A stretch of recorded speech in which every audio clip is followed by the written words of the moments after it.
There arrives a moment in the journey of the feeling one, the one we might call the empath, when silence ceases to be a mere absence of sound and becomes instead a profound act of transmutation. It is not simply that one has stopped speaking. No, it is the emergence of something far more ancient, something that dwells in the primordial depths of the psyche.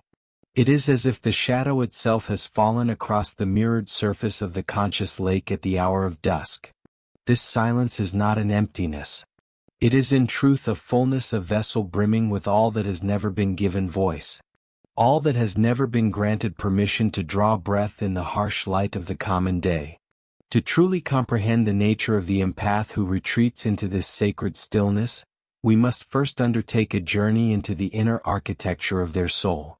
And we must not go as mere observers, detached and clinical, as fellow travelers who are willing to descend into the ancient corridors of psychic suffering and the profound longing of the archetypes. You must understand the empath is not simply someone who feels more than others. The empath is in a sense unconscious priest or priestess of the collective psyche.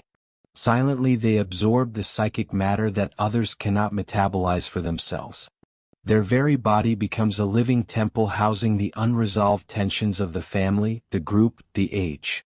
Their dreams become saturated with the pain of ancestral scripts, patterns laid down long before their own birth. They are almost invariably born into families where emotions are not truly dialogued but are instead diffused, projected and silently transferred. In such an environment, the child learns to intuit pain not from words by studying the almost imperceptible flicker of terror in the father's gaze or the subtle stone-like tightening of the mother's mouth. This attunement born of the deepest survival instinct soon becomes their entire mode of being in the world. But herein lies the great danger. The shadow side of this gift for what begins as a natural sensitive receptivity hardens into a compulsion. A compulsion to explain, to soothe, to mend the fractures they perceive in others. Fractures that are not their own to mend. They speak. Their speech is not for themselves. It is an incantation, a ritual performed to regulate the emotional storms that rage around them. They explain not because they feel the blessed relief of being understood, but because they are terrified of what their silence might provoke, the rejection, the guilt, the soul-crushing abandonment. And so they become the translators of emotional chaos condemned to an eternal monologue of justification. This is why I feel. This is why I hurt. This is why I love you even when you cannot love me in return. And yet the psyche in its wisdom will not tolerate this disintegration indefinitely. Self. That central ordering principle of the total personality eventually rebels. It sends dreams. Dreams of drowning in an endless gray sea. Dreams of screaming, but with no sound emerging from one's throat. Dreams of disappearing into a vast dark forest from which there is no path leading back. These are not merely the phantoms of a tired mind. They are the language of the soul itself. Images arising from the unconscious to warn the ego that the cost of this particular mode of survival has grown too great. The cost is the soul itself. The empath who goes silent then is not giving up. They are not surrendering to despair. They are obeying a deeper, more primal imperative.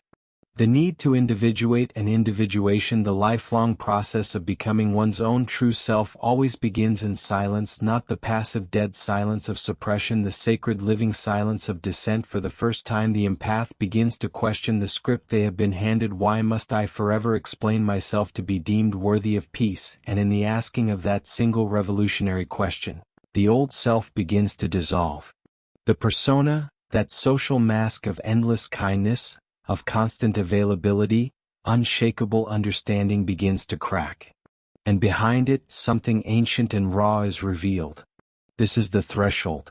This is the place where the empath ceases to be a role and begins, for the first time, to be a soul. This phase is so often misinterpreted by those who stand outside it. They will say, "You have become cold. You have changed." But this is merely a projection born of their own discomfort. What they are witnessing is not coldness, a profound act of psychic reclamation. The empath who once filled every silence with an explanation now permits the silence to speak for itself.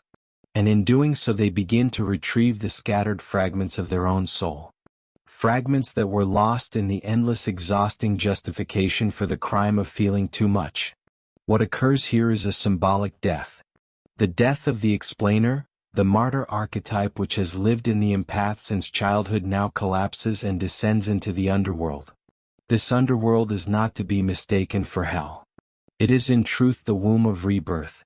It is here in this chronic darkness the empath is visited by new dreams. Dreams of vast snow-covered landscapes of absolute stillness. Dreams of ancient silent libraries filled with unread books. Dreams of closed mouths stitched with a thread of gold. Each image is an initiation. Each silence is a teacher. And so we must ask the central question, what does this silence truly mean? In analytical psychology, silence is never merely an absence.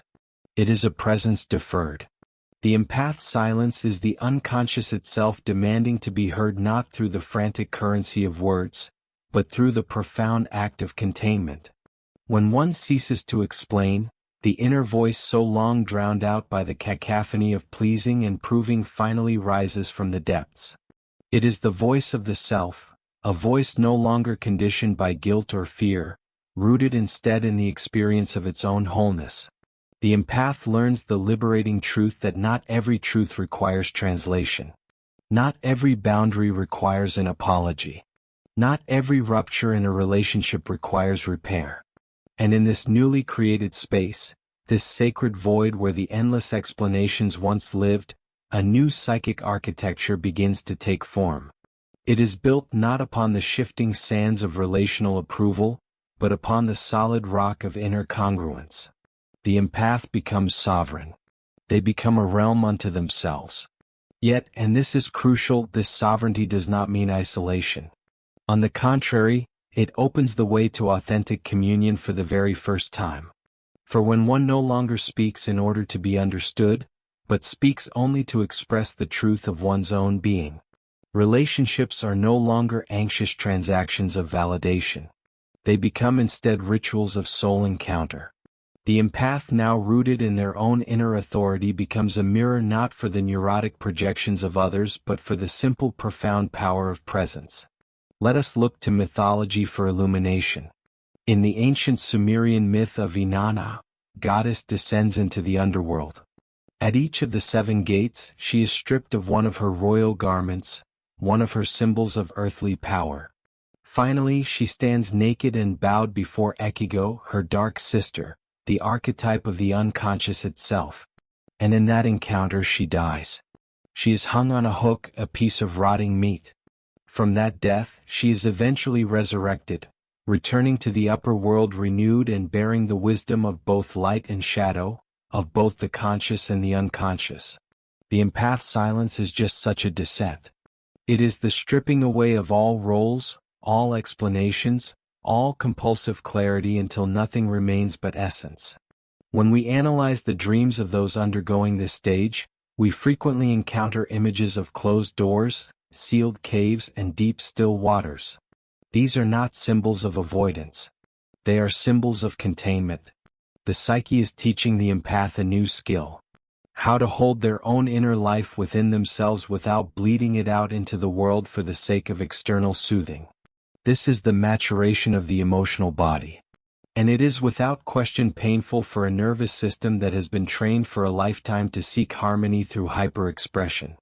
Now it must learn the deeper, more difficult art of sacred restraint. But we must be cautious here. Not all silence is healing. There is the silence of suppression which is born of fear and leads to contraction. And there is the silence of individuation which is born of clarity and leads to expansion. The difference lies entirely in the inner posture. The empath who truly steps into healing silence does not withdraw in bitterness or spite. They withdraw in reverence, reverence for their own boundaries, reverence for their own truth, reverence for the great mystery of being which owes no one an explanation for its existence. It is in this silence that the empath touches the archetype of the hermit. Not the bitter isolated exile, but the luminous wise figure who carries the lantern into the dark woods. The lantern is not lit by the desperate need to be understood. It is lit by the steady, unwavering fire of inner knowing. And when the empath walks with this light, they become a guide, not through their words, but through the simple powerful fact of their being, and still there are echoes. The old voice returns, especially in the night. Explain yourself. See, prove your heart. But the empath, now anchored in the silence of the self, no longer answers. Not with anger, not with resignation, but with a deep and abiding stillness. For they have come to understand the sacred paradox. When you no longer feel compelled to explain yourself, the right people no longer require an explanation. I have often said that the greatest danger in life is not what lies in our personal shadow, our persistent refusal to turn and face it. The empath who goes silent has perhaps for the first time turned inward with eyes unflinching, and it is not a comfortable gaze. The inner world so long sacrificed on the altar of external harmony now demands its rightful recognition. The silence becomes a mirror, and in that mirror the empath sees not only their own wounds, also the ancient patterns of self-abandonment that have repeated themselves across lifetimes, across generations. To stop explaining is in its deepest sense to stop abandoning oneself. For so many empaths, the very act of silence feels like a betrayal. They have been conditioned from their earliest days to believe that love equals accessibility, that kindness means constant availability, loyalty requires a complete IRR of the self. And so when they finally choose to say nothing, when they do not offer an explanation for their tears, their boundaries, their necessary departure, they are flooded with guilt. This guilt is not truth. It is a residue, a ghost, psychic remnant of the persona they were forced to wear in order to survive. Guilt in this specific case is the voice of the wounded child, not the voice of the self. Where does this pattern originate? Why does the empath feel this terrible compulsion to explain? The answer, as with so much else, is archetypal. The empath is very often carrying the wound of the scapegoat. The one who in childhood was unjustly blamed for the emotions of others. You are too sensitive. You are too much. You make everything about you. These are not mere statements. They are whispers that embed themselves into the very fabric of the psychic identity. And when a child internalizes such blame, they begin to explain themselves not for the sake of clarity but for the sake of survival. In my analytical work, I have seen again and again that this early dynamic becomes the stage upon which the entire drama of the adult life is played out. The empath enters relationships where they are required to over-explain, to over-function, to perform the emotional labor for those who steadfastly refuse to do their own shadow work. The tragedy is not merely that they are misunderstood. The deeper tragedy is that they can become in a sense addicted to this dynamic of misunderstanding as a way to reenact the original wound, forever hoping that this time it might end differently. But healing does not come from repetition. It comes from rupture. And the necessary rupture is silence. The silence of the empath is the moment of profound realization that their voice was never truly heard. Not when they explained, when they pleaded, not even when they cried. And so they fall silent. Not because they have run out of words, because their words have been wasted for so long in rooms with no echo. This is the beginning of sacred grief. The grief of realizing that no amount of your own clarity will ever heal another person's unwillingness to understand. It is in the crucible of this grief that the true alchemy begins. The empath begins to descend ever deeper into the cave of dreams, visions, and symbols. They may dream again of libraries filled with closed books lost in ancient languages, of temples where no prayers are spoken aloud. These are not random firings of a sleeping brain. They are the soul's way of preparing the empath for a new language, a language that does not depend on the approval of others, only on the principle of resonance. In this space, the archetype of the mystic begins to awaken. The empath starts to understand that words are not always the highest currency of human connection. Sometimes a shared wordless presence is far more powerful than any persuasion. Sometimes holding one's own truth in sacred silence is more profoundly healing than explaining it to those who are simply not prepared, not ready to receive it. The empath who stops explaining has stepped outside the conventional economy of relationships. They no longer trade their authenticity for scraps of affection. They no longer spend their precious energy trying to make themselves palatable to everyone. And in doing so they become truly sovereign. Not as a rejection of others, but as a final full acceptance of the self. And let me say this with all the emphasis I can command. True self. Acceptance is silent. It does not perform. It does not need to convince. It simply is. There is a moment when the empath realizes with a clarity that is almost physical silence is not the absence of communication. It is the deepest, most profound form of it. It says without a single word, I no longer need you to see me in order to know that I exist. And from this moment on the empath stops seeking mirrors in the eyes of others. They return at last to the primordial mirror, the self. The self in Jungian psychology is the totality of the psyche, the union of conscious and unconscious. It is the eternal presence that watches without judgment, that holds both the light and the shadow in equal compassionate measure. And when the empath begins to live from this center, something quite remarkable occurs. They become magnetic, not in the shallow sense of attracting admiration, but in the profound sense of embodying a new kind of gravity. They speak less. When they do speak, their words carry a weight, a density they never had before. They are no longer diffused and weakened by the desperate need to be understood. They are rooted deeply and irrevocably in being. Many empaths at this stage are deeply misunderstood by those who once depended upon their endless emotional availability. You've changed. They are told. And yes, they have. But not in the way others think. They have not become hard. They have become whole. They have not become cold. They have become clear. They have not become indifferent. They have become discerning. Silence is not apathy.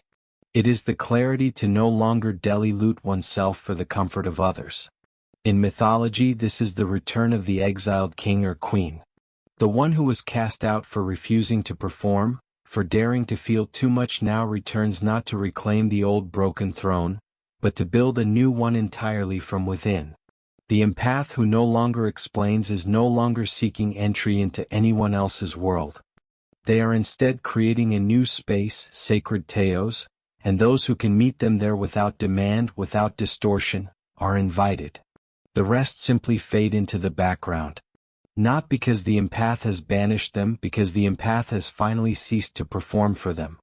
This is the quiet, unshakable power of individuation. It is not loud. It is not theatrical.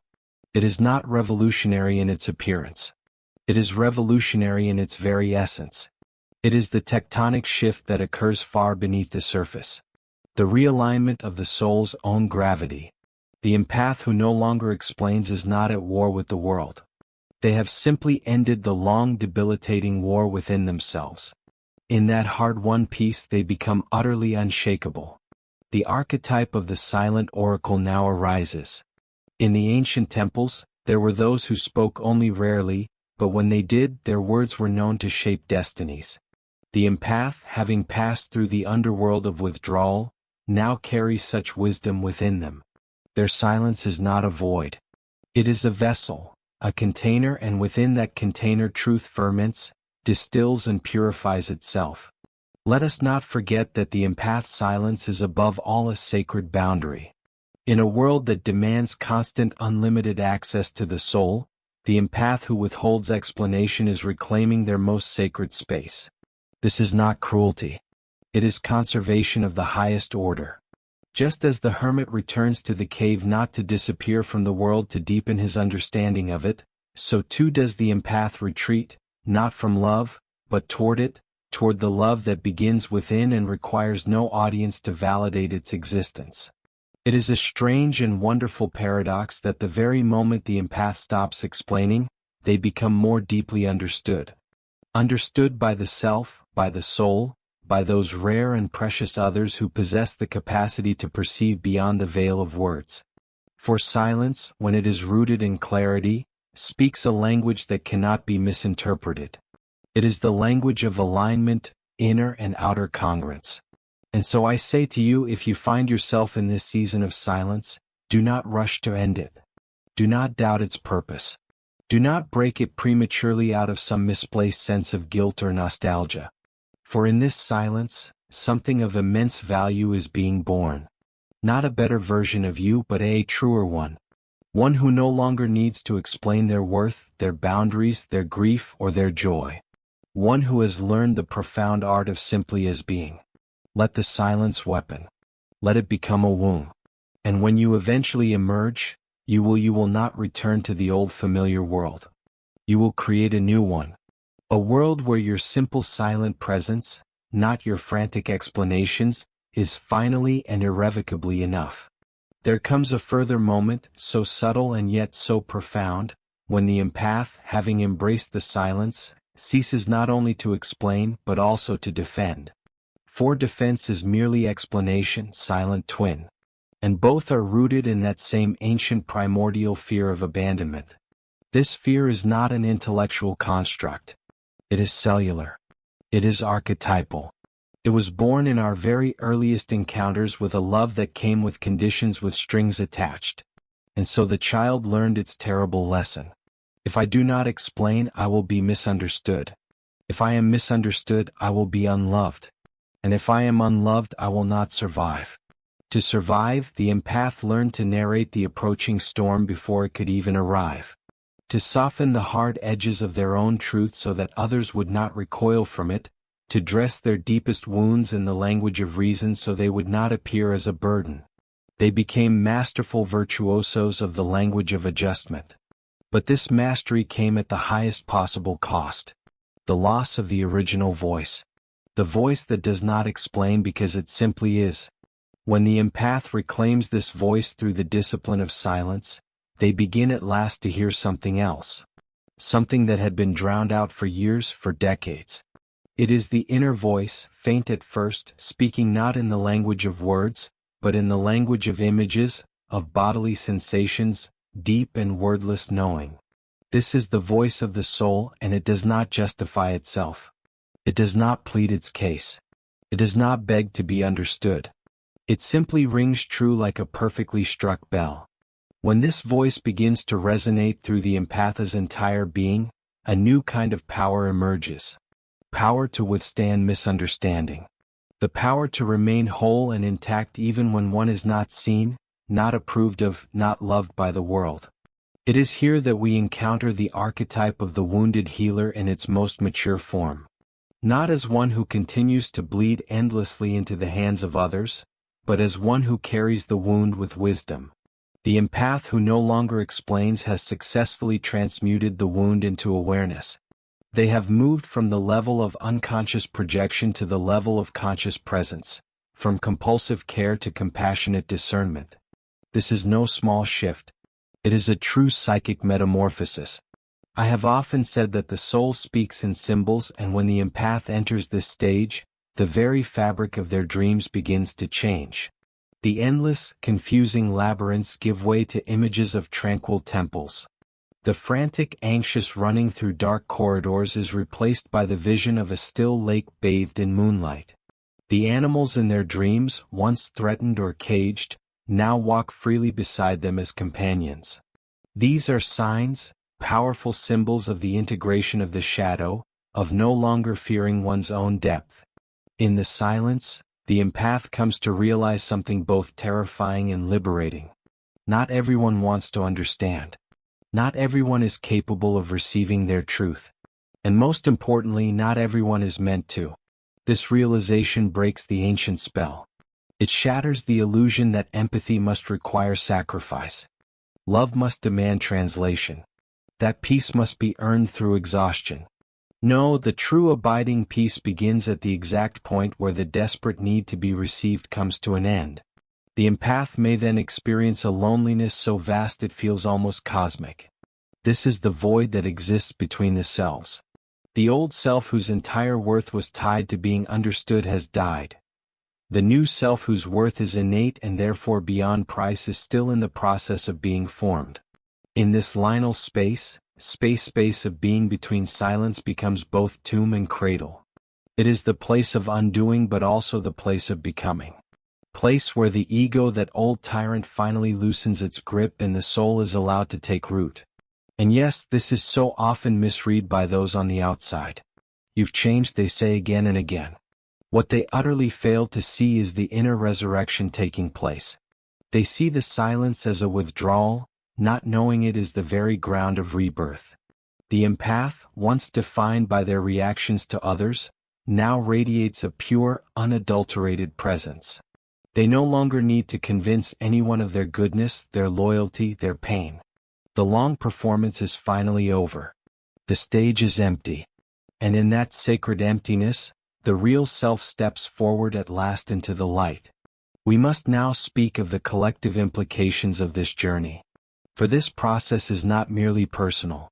The empath who goes silent is in their own way enacting a collective healing. They are breaking a generational pattern of over-explaining, contorting the self to fit into systems of profound emotional avoidance.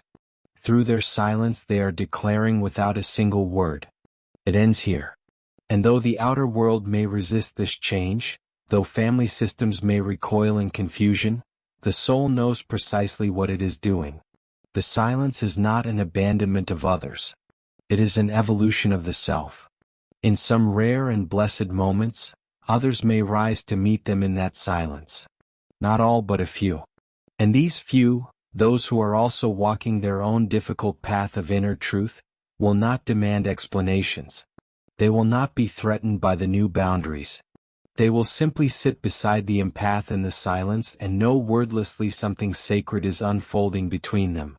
This is resonance. This is soul-level connection. This is what the empath has longed for their entire life without ever truly knowing it.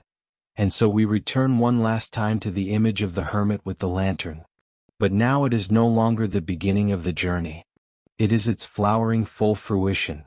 The empath lantern in hand stands not in exile but in sovereignty. Their silence is not a wall but a garden's sacred enclosure. And into this garden only those who honor the sacred are welcome. The rest may knock. They will not be invited in. For the empath no longer opens the door out of guilt.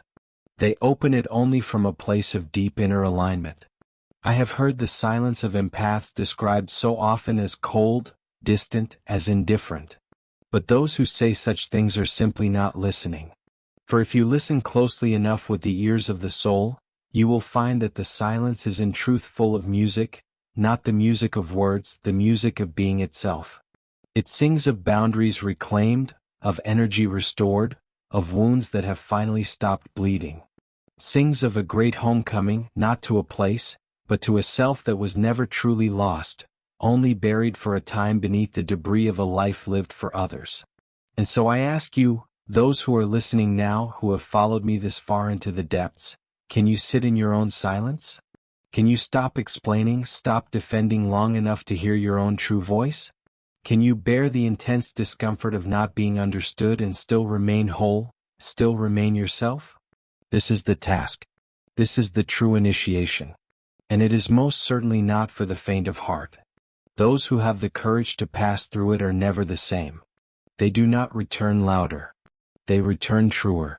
They do not explain more. They embody more. They walk into rooms and without a single word shift the very atmosphere. They carry stillness with them as a shield. And in that stillness they find everything they were once begging others to see reflected back at them from the depths of their own soul. Let me leave you with this final image. Consider a tree in the deep of winter. It does not apologize for losing its leaves. It offers no explanation for the stark silence of its branches. It simply stands there, bare, rooted, utterly present. And though it may appear to the casual observer to be still, even dead, something of immense importance is occurring far beneath the surface in the darkness of the earth. The roots are stretching, reaching deeper. The earth itself is listening, and in its own time the spring will come again. Not because the tree performed, not because it explained itself, but because it remained faithful to its own deep inner cycle. Such as the journey of the empath who goes silent. It is not a withdrawal from life. And so we return one last time to the image of the hermit with the lantern. But now it is no longer the beginning of the journey. It is its flowering full fruition. The empath lantern in hand stands not in exile but in sovereignty. Their silence is not a wall but a garden's sacred enclosure. And into this garden only those who honor the sacred are welcome. The rest may knock. They will not be invited in. For the empath no longer opens the door out of guilt. They open it only from a place of deep inner alignment. I have heard the silence of empaths described so often as cold, distant, as indifferent. But those who say such things are simply not listening. For if you listen closely enough with the ears of the soul, you will find that the silence is in truth full of music, not the music of words, the music of being itself. It sings of boundaries reclaimed, of energy restored, of wounds that have finally stopped bleeding. Sings of a great homecoming, not to a place, but to a self that was never truly lost, only buried for a time beneath the debris of a life lived for others. And so I ask you, those who are listening now who have followed me this far into the depths, can you sit in your own silence? Can you stop explaining, stop defending long enough to hear your own true voice? Can you bear the intense discomfort of not being understood and still remain whole, still remain yourself? This is the task. This is the true initiation. And it is most certainly not for the faint of heart. Those who have the courage to pass through it are never the same. They do not return louder. They return truer. They do not explain more. They embody more. They walk into rooms and without a single word shift the very atmosphere. They carry stillness with them as a shield.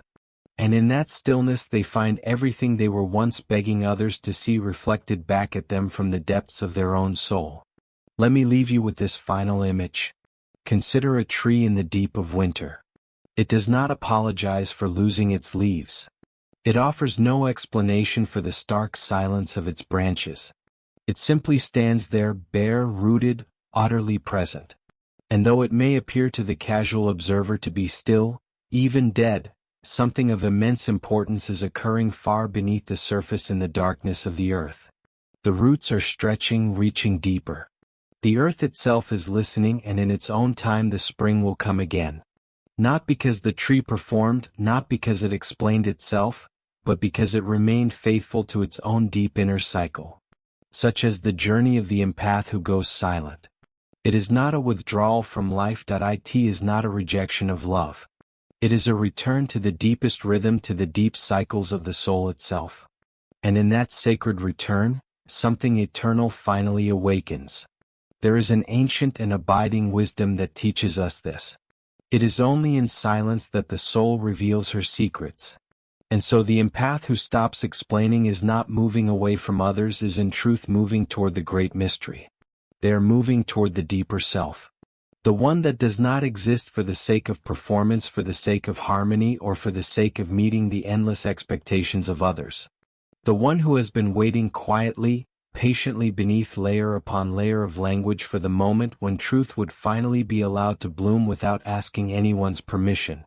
In the long course of my own life and work, I have seen this cycle recur again and again among those most attuned to the invisible world. They feel what is left unspoken and they carry it as if it were a second skin. Eventually this skin becomes too tight, too constricting. The empath must shed it, not out of spite, not out of anger, because the soul itself is expanding and can no longer be contained. The silence is not a rejection of communication. It is an evolution of it. It says, without words, I will no longer narrate my existence for the comfort of those who are unwilling to truly see me.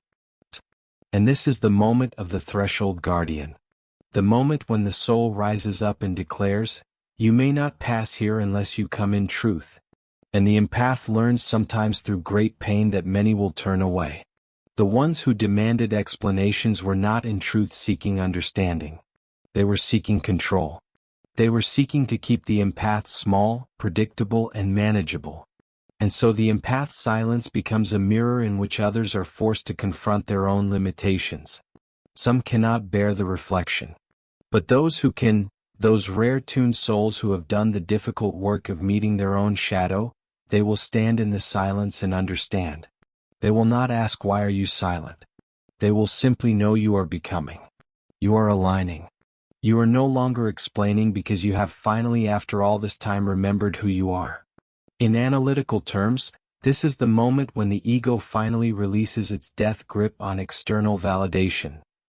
The ego, once inflated and sustained by relational affirmation, now bows in humility to the self. It recognizes the profound truth that true power does not need to be seen in order to be real.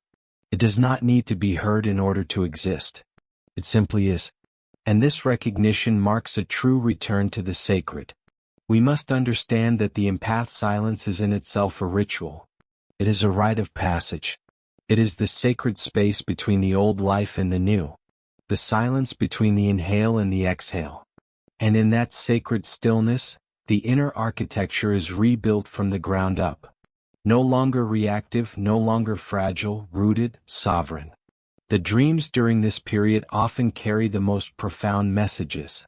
The empath may see themselves walking alone across a vast empty field. Their mouth is soon shut, but their heart is glowing with a brilliant steady light. They may see themselves in a deep cave holding a crystal of perfect clarity, silent and radiant. These are not nightmares. These are visions of transformation. The psyche is speaking its deepest truth. You no longer need to speak to be true. You no longer need to explain to be free. In this stage, even one's experience of time begins to shift. The empath, once so painfully attuned to the emotional clocks of everyone around them, now begins to move by their own inner rhythm. They wake not with a sense of urgency but with a sense of presence. They engage with the world not to fix what is broken, simply to witness what is. Relationships shift. Conversations slow down. The silence becomes not just a boundary, a whole orientation toward life, an orientation that no longer requires any justification from the outer world. And yet pull will be felt again and again. The temptation to return to the old ways, to soften the boundary just a little, to explain the silence, to break it for the sake of someone else's discomfort. But this is where the deeper initiation truly occurs. Each time they remain still, each time they choose the truth of their being over the comfort of another's anxiety, the silence deepens into wisdom. It is no longer a reaction to the world. It is an embodiment of the self. The outer world does not understand this silence because the world is so terribly loud. It praises articulation over presence, performance over authenticity. But the empath in their chosen silence becomes a living rebellion against this noise. They become a reminder that not all wisdom chooses to shout, that not all truth arrives with an explanation. Some of the most powerful transformations are those that are unseen, unspoken, and unnamed. And in this profound silence, something ancient and wonderful begins to return. Something wild. The empath rediscovers the inner wilderness, the place where they were whole long before they were broken, before they were trained to explain, to soothe, to please. And from this recovered place, a new kind of voice finally emerges. Not the voice of the explainer, not the voice of the rescuer, the voice of the oracle, the voice that speaks only rarely. But when it does, the very earth stops to listen. Let me leave you the very end of this long journey with one final dream. A woman stands alone in the heart of an ancient forest. All around her she can hear voices asking, pleading, demanding, but she herself is perfectly still. She does not speak. Slowly she raises her hand and from it begins to grow a tree, an ancient tree with bark of gold. Its branches do not ask to be understood. They simply grow, reaching for the sky. They do not explain their strange and beautiful shape. They simply reach. The wind moves through them and they sing. Not a song made of words, but a song of pure, unadorned presence. This is the empath's true return. Not louder, not clearer, rooted at last. And from those deep roots the world itself will shift. Not because the empath explained anything, because the empath at long last simply became. And now, dear listener, if you find yourself standing in that silence, do not be afraid. You are not lost. You are not broken. You are for the first time arriving in the deepest chamber of your own soul. For silence is not the absence of speech.